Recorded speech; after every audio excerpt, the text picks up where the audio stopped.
Pour ne rien manquer, abonnez-vous maintenant.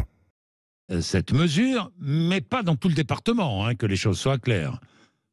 Alors, on fait partie des 19 territoires expérimentateurs Oui. et on le fait effectivement sur un bassin d'emploi du département qui, pour nous, ici en Aveyron, est l'ouest du département. Oui. C'est issu d'un dialogue qu'on a eu avec l'État dans le cadre de l'expérimentation.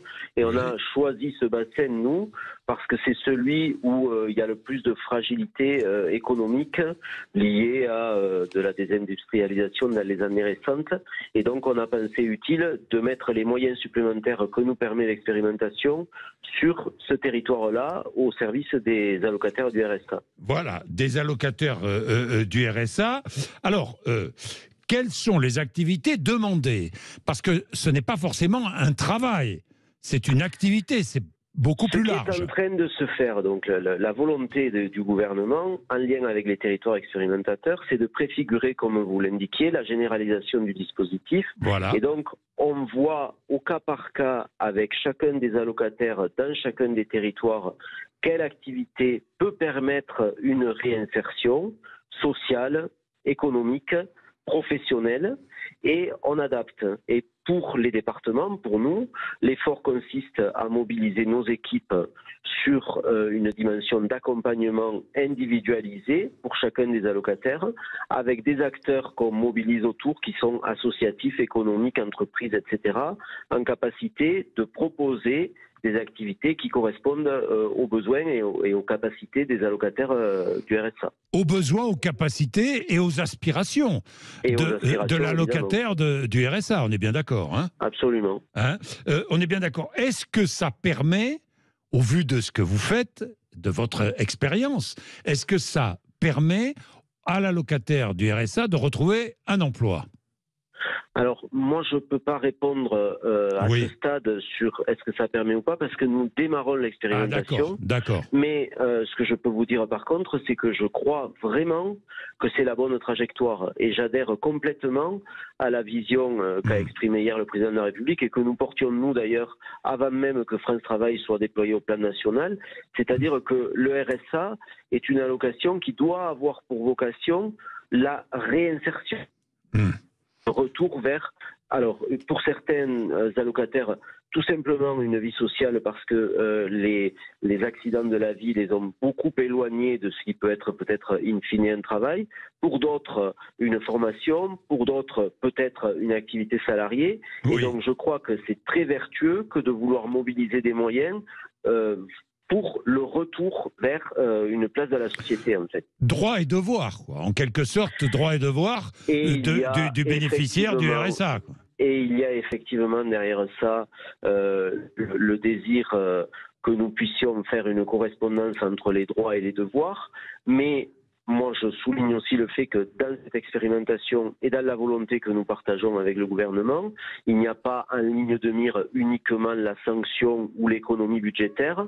La volonté, elle est vraiment positive d'accompagner les allocataires vers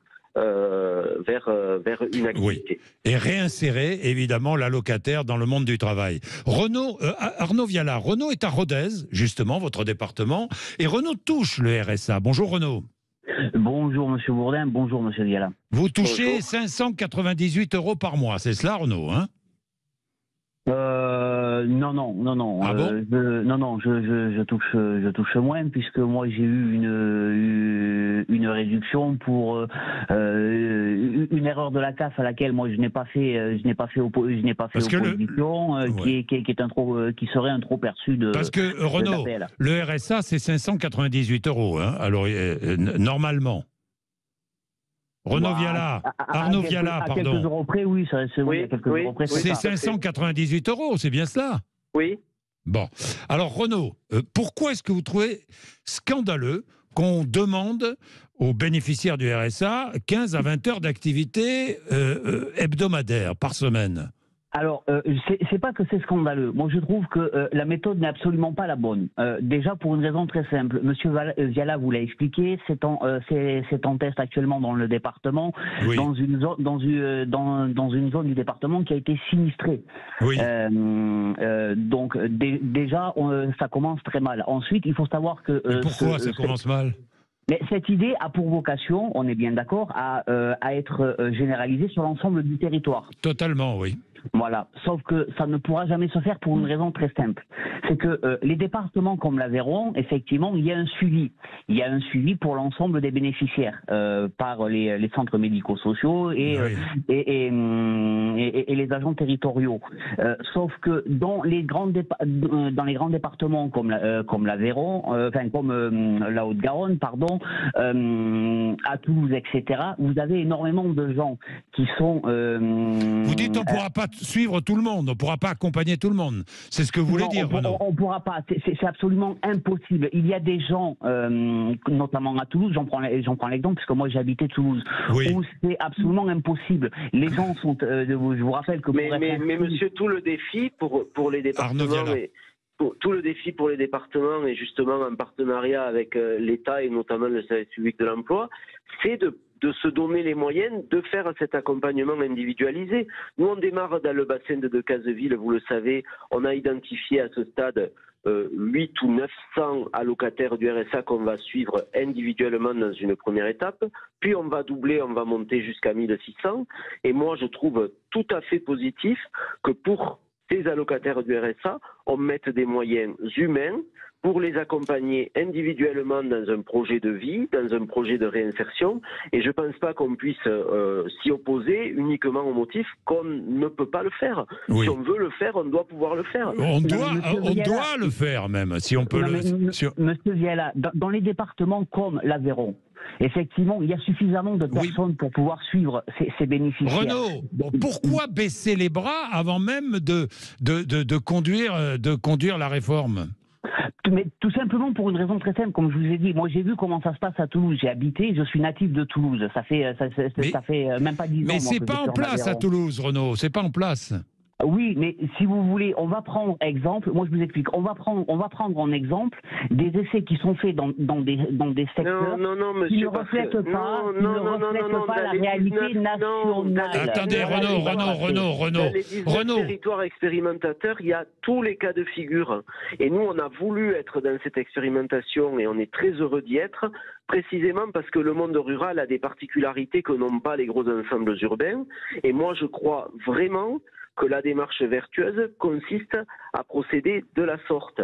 Et en plus, ce qui est prévu en 2024 pour généraliser le dispositif, c'est l'écriture d'une loi. Et en fait, les départements expérimentateurs dont nous sommes vont participer par l'expérimentation à l'écriture de la loi. Donc on va pouvoir identifier les points de blocage s'il y en a, mais aussi les points positifs. Et à l'arrivée, je pense qu'on va vraiment apporter quelque chose aux allocataires du RSA. Mais je vous dis clairement, moi, j'ai vécu à Toulouse, j'ai grandi, je suis natif à Toulouse, je vais vous expliquer, les personnes qui sont dans ces situations-là, ce n'est exactement pas du tout la même manière de procéder qu'il faut que pour les départements comme l'Aveyron, etc. Mais je ne comprends pas, Renaud. Ce que je comprends, c'est qu'il faut absolument aider les personnes qui touchent le RSA à s'insérer dans le marché de l'emploi. Et que c'est une solution. Je ne dis pas le contraire, mais la solution n'est pas la bonne. Parce que je vous explique, les territoires ne sont pas les mêmes, ne se ressemblent pas. Écoutez, Renaud. Et ça va être compliqué. Il n'y a pas assez. Mais ça, que ça soit. Je vous coupe, Renaud, parce qu'il est 55, malheureusement. Que ce soit compliqué, oui, ce sera compliqué. Arnaud Viala. C'est simple ou non, c'est pas si simple, effectivement, mais c'est compliqué. Pas parce que c'est compliqué qu'il ne faut pas le faire, et nous, c'est précisément parce que la situation des allocataires du RSA, elle est compliquée, nous le savons, mais on a aussi en face un marché de l'emploi qui est actuellement dynamique, avec beaucoup d'entrepreneurs et de recruteurs qui n'arrivent pas à trouver de la main-d'œuvre, et donc on ne veut pas louper la possibilité de permettre que chacun trouve sa place dans la société, et moi je crois en plus beaucoup à la valeur travail, et je pense que nous sommes engagés dans cette expérimentation avec beaucoup de volontarisme et de détermination. Bien, merci Arnaud Viala, vous présidez le département de l'Aveyron. 10h55, c'est très très très intéressant, hein, conditionner le versement du RSA à 15 à 20 heures d'activité. Je dis bien d'activité, il ne s'agit pas de métier, il ne s'agit pas activité. Ça peut être une activité solidaire, ça peut être beaucoup de choses, hein, de la formation, etc., etc. Renaud était avec nous. Nous aurons Samir aussi, juste après les infos de 11h, parce que nous allons débattre du sujet avec nos 3 députés qui seront là. Est-ce qu'ils sont favorables à cela, à cette généralisation ou pas? Le débat, c'est très très intéressant. Qu'en pensez-vous? Mêlez-vous au débat. 0826 300 300. Vous êtes sur Sud Radio.